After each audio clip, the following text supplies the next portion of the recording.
Satu lagi perkongsian yang mungkin tiada kaitan dengan COVID tetapi ada kaitan dengan kesihatan sejagat kita, pembakaran awam.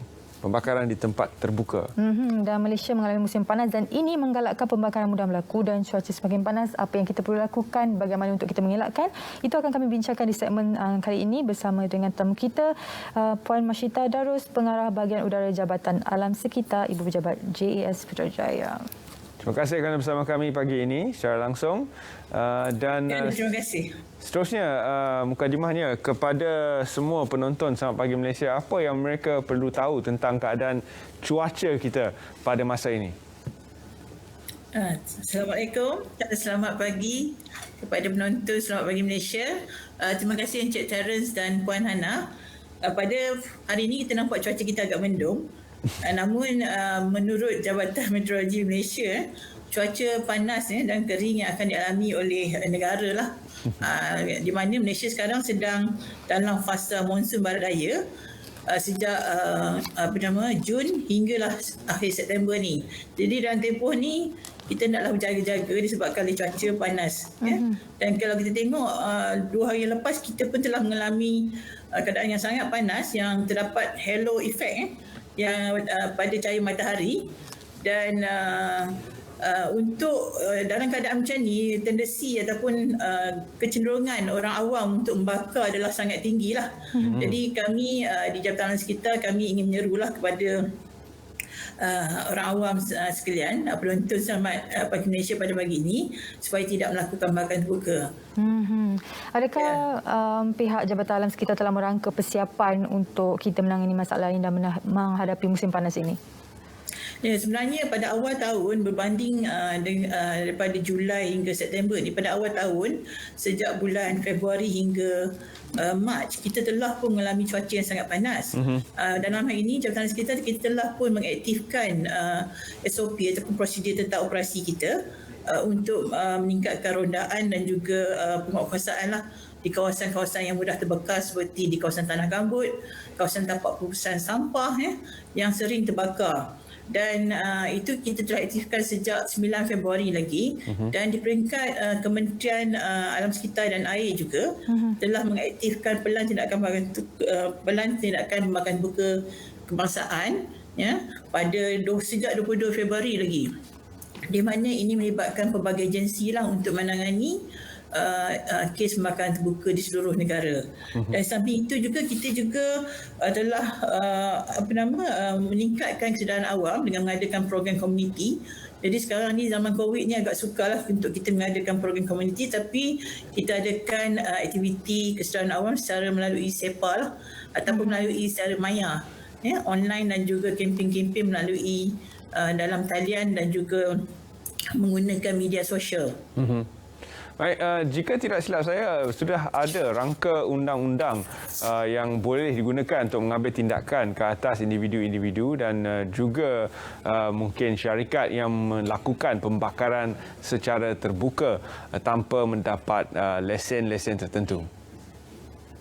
Ya, sebenarnya di bawah Akta Perhentian Alam Sekeliling Seksyen 29A merupakan larangan daripada pihak mana-mana pihak menjalankan pembakaran terbuka, yang mana kita boleh kenakan kompaun maksima sebanyak 2,000, ataupun jika kesalahan adalah sangat serius kita akan terus buka kertas siasatan di bawah seksi yang sama.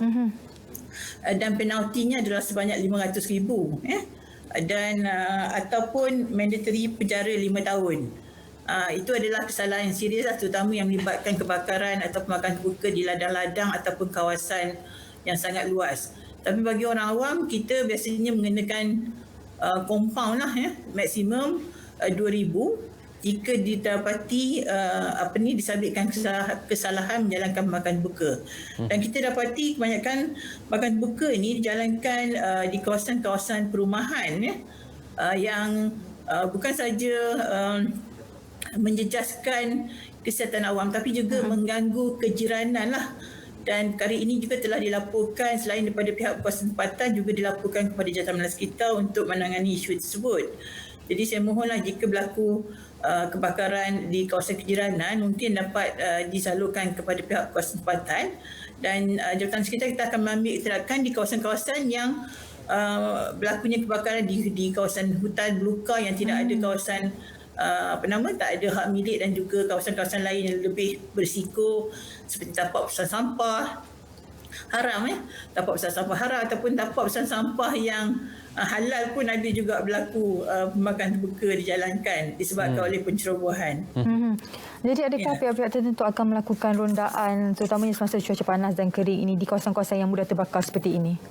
Oh ya, Jabatan Sekitar, bukan sahaja Jabatan Sekitar tapi juga pelbagai agensi yang di bawah pelanconaan makanan terbuka kebangsaan, kita menjalankan rondaan terutamanya ketika cuaca panas dan kering ni, meningkatkan rondaan dan juga pemantauan. Sekarang ni banyak agensi menggunakan teknologi drone lah, terutamanya di kawasan-kawasan localized area.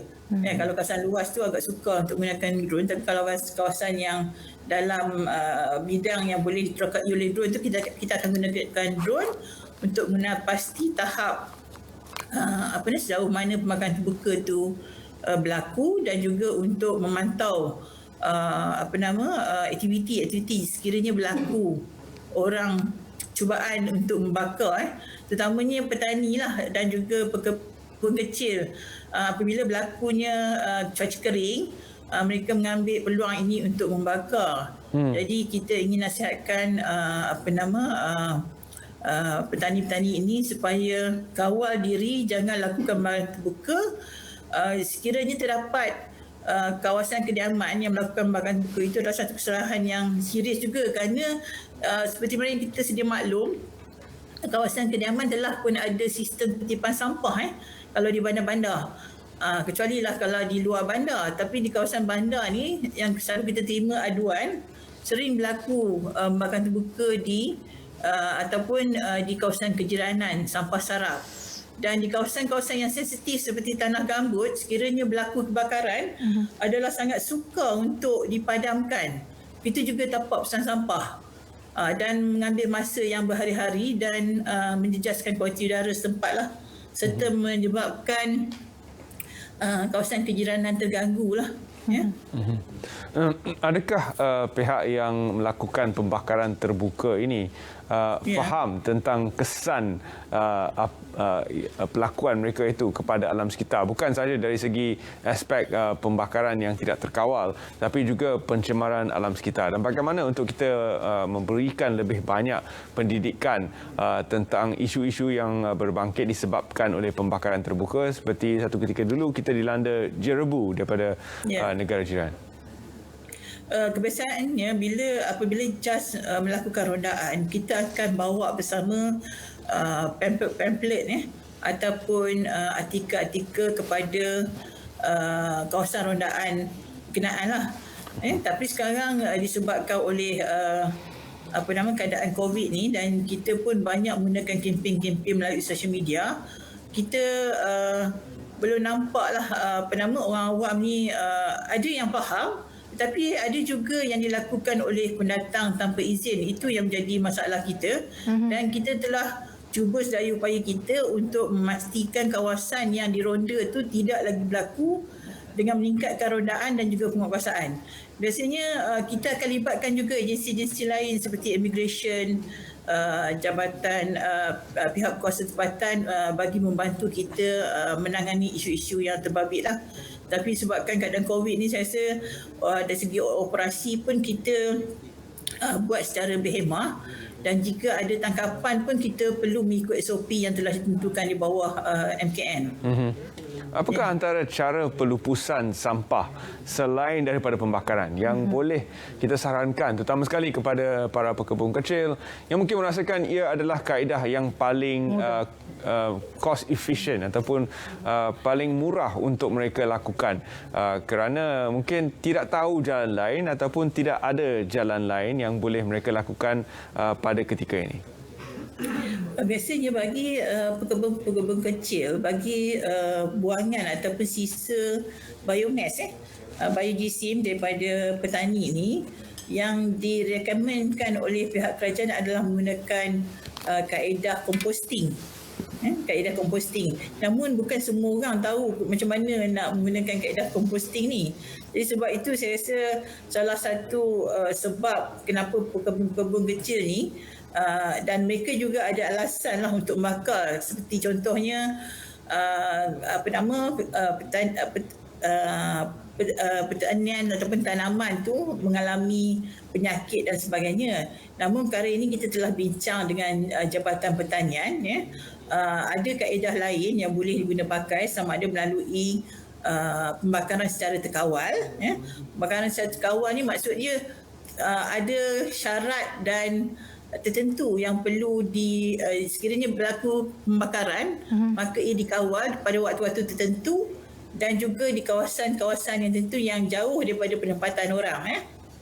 Itu adalah salah satu cara lah yang kita benarkan untuk pertanian. Dan satu lagi seperti yang saya katakan tadi adalah composting. Perkara ini juga kita akan refresh semula kempen ini bersama dengan jabatan yang berkaitan dengan pertanian, kaedah untuk melakukan composting bagi biomass, bagi biogesim. Dan hasil daripada komposting ini boleh jadikan baja untuk pertanian itu sendiri. Itu adalah kaedah-kaedah lah, Encik Terence, bagaimana untuk mengatasi. Ada juga cadangan di peringkat korporat lah untuk adakan sistem kutipan biogesim, yang mana biogesim ni kalau kita gunakan untuk pemprosesan dan boleh menghasilkan etanol, iaitu bahan api. Saya rasa dekat Malaysia kita belum ada lagi perkara ini diterokai. Jadi mungkin selepas ini kita akan dapatkan pandangan daripada pakar-pakar dan juga kena ada taker lah dari segi commercialization. Perkara ini juga sebenarnya berlakulah di Indonesia apabila berlaku jerbu pada tahun 2015. Banyaklah pandangan-pandangan yang telah dilemparkan oleh pakar-pakar supaya Indonesia menggunakan teknologi kutipan biomass digunakan untuk menghasilkan etanol. Dan biomass itu digunakan untuk menghasilkan etanol, iaitu satu bahan api yang boleh digunakan. Namun mungkin ada dari segi cost benefit analysis yang telah dijalankan, jadi perkara ini belum diterokai secara ekstensif lah, Encik Terence. Tapi di peringkat kasar, perkara ini kita akan terokai lah bersama dengan kita punya agensi di bawah KASA, iaitu Malaysia Green Tech Technology. Sekiranya adalah ke arah itu untuk kita dapat kurangkan pembakaran terbuka dijalankan oleh petani-petani. Satu cadangan yang baik sememangnya. Satu ketika dulu ada cadangan sebegitu untuk Felda menghasilkan etanol daripada sisa-sisa pertanian ini. Jadi dengan itu kita ucapkan terima kasih kerana sudi bersama kami memberi penerangan tentang apa yang kita bincangkan ini dan kepentingannya kepada alam sekitar dan juga kepada kita bersama. Terima kasih. Terima kasih Encik Terence dan Hana. Sama-sama. Okay.